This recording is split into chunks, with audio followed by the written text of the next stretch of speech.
Hi everyone, welcome back to the Geordie Views. Newcastle United drew 1-1 with Aston Villa last night, thanks to a header right at the end from Jamaal Lascelles. Looking at the starting 11, I was pretty happy with it.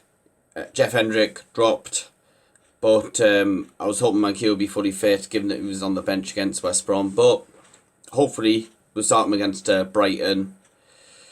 Dwight Gale's happy to see come in, but to be honest, the lad should not be playing out wide. He should be more of a centre role, and then Fraser out wide. But Fraser had the first chance of the game. He just had a shot. It was a volley from like a long way out. Put some power into it, but Martinez, comfortable save. Trezeguet went through, linked up with El Mohammadi. But he had his shot saved by Dubravka. But really, it was for most of the game. It was a case of in the final third, both sides decision making, a lot to be desired.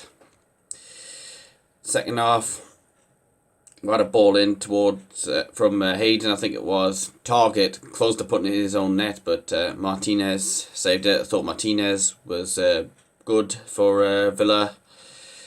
They had to make an early substitution in the first half. Traore threw in goal. Don't put in a good challenge to stop him, but unfortunately for Traore, he got injured. He had to come off, and El Ghazi came on. Murphy also came on for Fraser, but he went through on goal. It was a good ball from Dummett, but he had his shot that hit the bar. But really, there just wasn't much quality in this game. Villa could obviously argue that if they had Jack Grealish, they'd probably win that game. We could argue that we'll have players like Wilson, ASM, Almiron. We potentially win that game. Jolinton, actually in the first half, was put through, but Mings did very well. I thought Mings was another player who did very well for Villa last night. But unfortunately, they got the goal. Target played a 1-2 with Sanson. But one thing that annoyed us was Villa made the subs early. Fair enough, one of them was forced with an injury. But Steve Bruce took ages to make his substitutions. I was pretty happy though to see Kraft come off and Mankio get a run out. Hopefully that means he can start against Brighton. Unfortunately for the goal, Target puts it in. Watkins has the header, but deflecting off Ciaran Clark, and it's just kind of your luck when things aren't going your way. And unfortunately, make it worse, it goes down as a Clark own goal against his former club. And especially for me personally, because I've got Ollie Watkins in my fantasy team, so I've probably lost some points from it, but still gained some just because he'll be credited with the assist. You're thinking, no, we're not going to win we're going to lose this game now. Villa doing the double over us. But stoppage time, we'll put a ball in from Murphy. Gale had a chance, that was saved. Villa had a couple of opportunities to kill us off on the counter-attack. I believe Sanson, I think it was, had his shot saved by Dubravka. But it came back Watkins, he played back to McGinn. But again, his shot was saved. But then Watkins was put through by Barkley.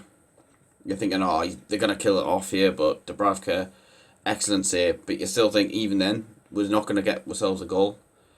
But John Joe Shelby put the ball into the area. It just misses Carroll. Carroll, for me, needs to be playing. Should just be coming on with, 5 minutes to go. Steve Bruce being reactive with his subs. Not good enough. You need to make your subs earlier. This was a bit of a criticism of Pardew. Made his sub, he's too late in games. I think he's got unfortunate here, Steve Bruce. But Murphy kept it in, and fair play to him. Brilliant when he came on, and let's be honest, the lad needs to be starting a lot more games. And especially over Jolinton. Jolinton, not that he performed bad last night, but it's his decision making. This is his second season. First season, fair enough. You need time to adapt to the Premier League, but second season you need to be performing. But Murphy put the ball in, and there was Jamaal Lascelles, second goal in 3 games to save us a point. I mean, hey, put this lad up front. I mean, he's outscored already Andy Carroll, Joel Linton, and Dwight Gale in league goals. But brilliant header from him, and yeah, we'll get a point. 1-1 as I predicted. You know, you could tell both sides were missing key players. So looking at the table right now, worst case scenario, we could still be in the drop zone, but it's very unlikely that Fulham will get anything off Manchester City this evening. Obviously, I'm recording this before the 3 PM games, so Everton play Burnley later on. I put Everton to win that game, but I could easily be wrong there. Brighton, they could get something off Southampton, and then that would put them above us. Actually, Brighton would need to win that game. Same with Fulham against Man City, but I'll put down a draw for that game, and then obviously Fulham to lose, but only like 2-0 where they show a bit of fight. But Man City just have too much quality for them. But yeah, that's pretty much all I've got to say on this review. Don't forget to hit the like button, subscribe to the channel. Check out my social media pages in the description below. Thank you for watching, and I'll see you later.